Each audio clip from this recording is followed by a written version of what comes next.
आजून के ध्यान तू धारा चला बाबा के दर्शन तू करा। तेरे दरबार से बढ़कर तेरे दरबार से बढ़कर तेरे दरबार से बढ़कर किसी का दरबार होगा। तेरे चरणों से हटकर भला किसी का उधार क्या होगा।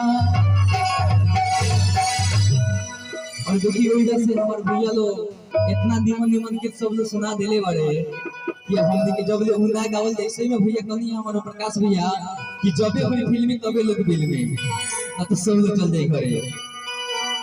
एगो हमार भैया ही जावे लगनी विभोर शुक्ला जी वहां के स्टूडियो से हमार बहुत ही प्यारे एगो गीत आवे लगल उहे गीत के दो लाइन रही ओकरा बाद के विदाई गीत रही देव समझ के बड़ा ही प्यारा सा गीत। एक औरत अपना सखी से अपना सैया के बड़ाई सिखाई तो दोनों करो तारी बड़ा प्यार से करो तारी।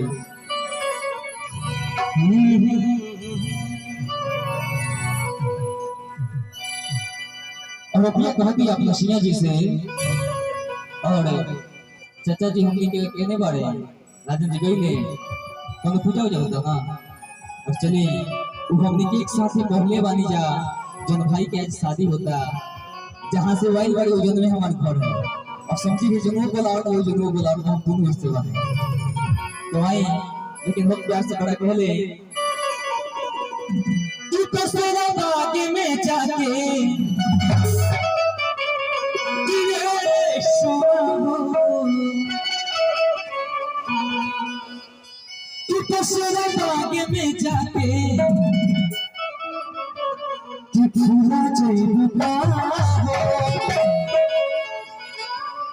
कि शादी हो गई जान भूला जाइबा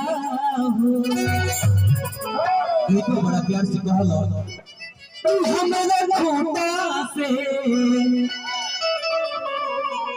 कि हमारा खोटा से भूला जाइबा शादी होते जान भूला जाइबा। लेकिन जब हमारे गीत आइल बा उही गीत भाई प्यार से बड़ा प्यार से है कैसे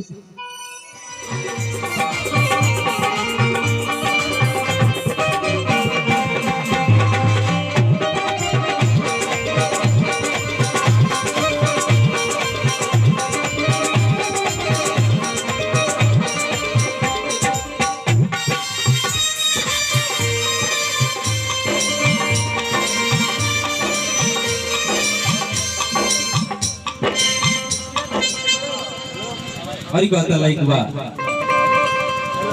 आजून के ध्यान तू धारा आजून के ध्यान तू धारा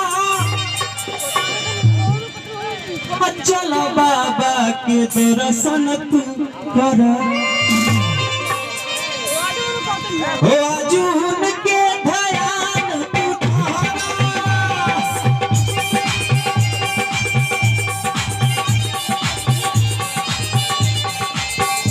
आजून के ध्यान तू धारा चला बाबा के दर्शन तू करा।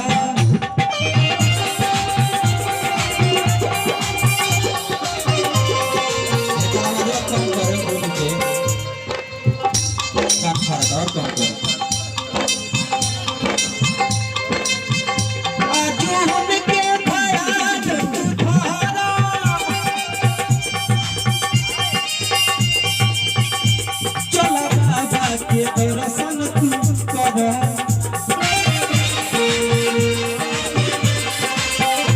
चला बाबा के दर्शन तू करा।